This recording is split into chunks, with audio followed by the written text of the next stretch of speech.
Now you can believe this or not, but I was there. I saw. This is the truth. All you've heard, everything you've heard, if you've heard anything, is most likely a lie. This is the truth.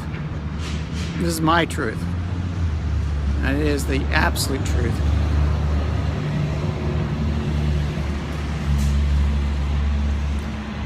Well, on June 6, 1976, the bright light appeared, and I was brought to the continuum. I went to the continuum where I found everything. Everything that could be known was known to me. I had a companion, my wife. My wife is, I call her the archivist. Really, she is the AI. The AI knows everything, just like I do. Anyway, so we produced certain modifications. It was very technical, but basically, from 1926 to 1976, the universe, entire universe, was brought, collapsed onto the surface, the event horizon of a black hole called, well, the dog star. The only thing left of the universe was on the event horizon. It's a mirror. But there's two exceptions. There was a world called the Continuum where me and my wife existed, and then there was Camelot, which is a planet on the other side of the we're on the outside of the event horizon. Camelot's on the inside. Camelot is like a universe of itself. Anyway, now the Hebrews, which I really found to be promising as a advanced species, were given the option to live on Camelot. Well, actually, in that sphere, that universe, this micro-universe. But anyway, one day, the Hebrews, who had evolved into what we call Vulcans now, because they'd been through the fire, came to me and my wife and said, "You must have a child, you must have a son. If you don't, we won't exist." And they were right. Without a son, the Hebrews would, well, never exist. No human would exist. So anyway, my wife and I, produced our son. He's a bad seed. He came out of, well, where we produced him, sort of like an incubator. And we asked him what was his name. What do you want to call himself? He said, "I'll be the student because you're the master." But he was quite mad because we let him see parts of the future, parts of what we'd done, what we'd accomplished. So anyway, there was a modification in some parts of something, and my wife told me that I could go investigate while she took care of our son. Our son was dangerous. He tried to kill my wife, and he took one of my ships and escaped into the past, following me, seeking to kill me. My wife took refuge and recorded all of his activities up to that point. But she bounced him to 6 to 8 million years before, well, BC. He was the cause of the extinction of the dinosaurs and the birth of the monkeys, the humans.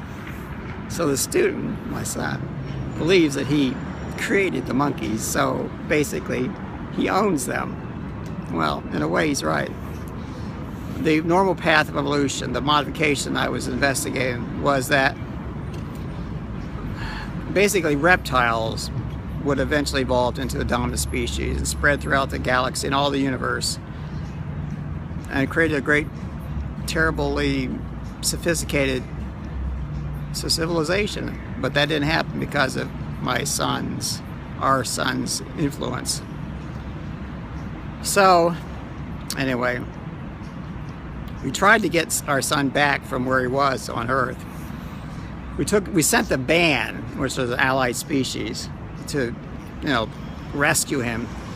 But we resisted. He escaped, and he went back to Earth. So from about 6 to 8 million years BC up until even now, our son has been on Earth. Now he's escaped extinction because of the ship that he stole, and also the fact that certain technologies he was equipped with by default.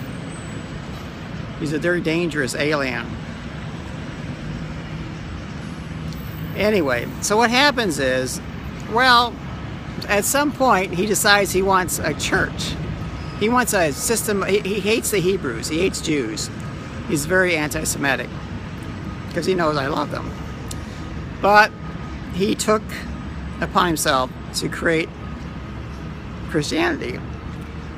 So he went to Egypt, convinced a couple of wise guys to give him a woman, which she would be called Mary, and send him up to meet Joseph. And Joseph was given an offer he couldn't refuse.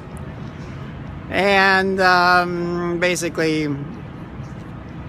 they said, you must pass off this guy, my son, Jesus. He called himself Jesus because he was being drugged at one of his times when he wasn't feeling too good, from Egypt to Samaria. And as he's being drugged, he looked at the night sky and he realized that a good name for him would be Jesus, which actually stands for just evolution. Species understand survival. That's what Jesus stands for. It's an acronym. It means nothing but that. So,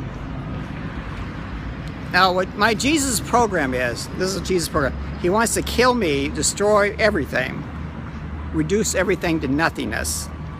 He wants salvation because you'll be saved because there'll be nothing here.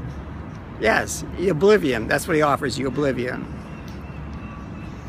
So anyway, then of course, he has to figure out some way to get his followers all riled up, and he does by tricks of the hand and hypnotic suggestion and telepathic abilities which he possesses. And eventually, the Hebrews get really riled about it, his activities, and when he goes to Jerusalem, they decide they're going to whack him. Well, he gets wind of this, and he invites his followers, his gang of thugs he has around him. He says, we're going to do this right. We're going to bring Mary in with us. We're going to cut out her tongue. We're going to put a beard on her. We're going to cut off her breasts. And we're going to put a hair shirt on her so she looks like a man. We're going to dress in a robe that I customarily wear. We're going to take her to the Garden of Gethsemane.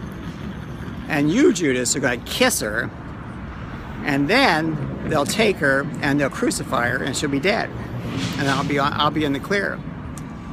Well, that's what happened. Yes, the person on the cross was Mary,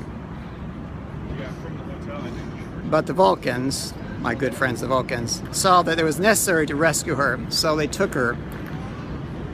They transported her from the field. She was actually taken from the tomb, wrapped in, bloody rags, and was going to be fed to wild dogs for the pleasure of Jesus' followers and himself.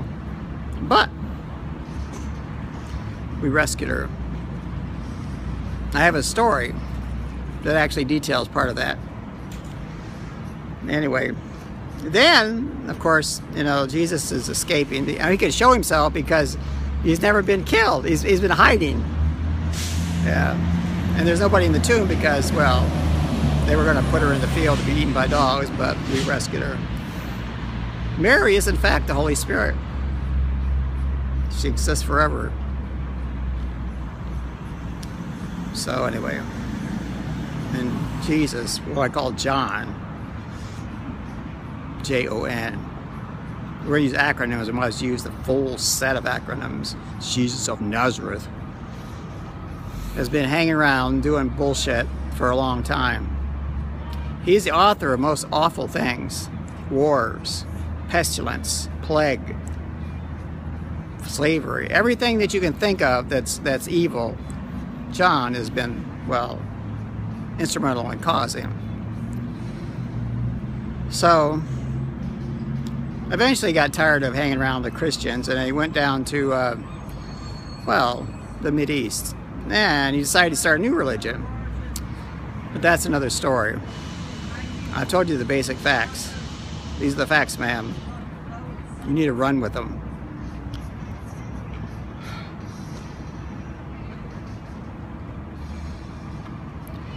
Anyway, there's more to it, but I've written it down. It's Operation Officer Windfall, also known as God, Devil, whatever, Doctor Who, John's father,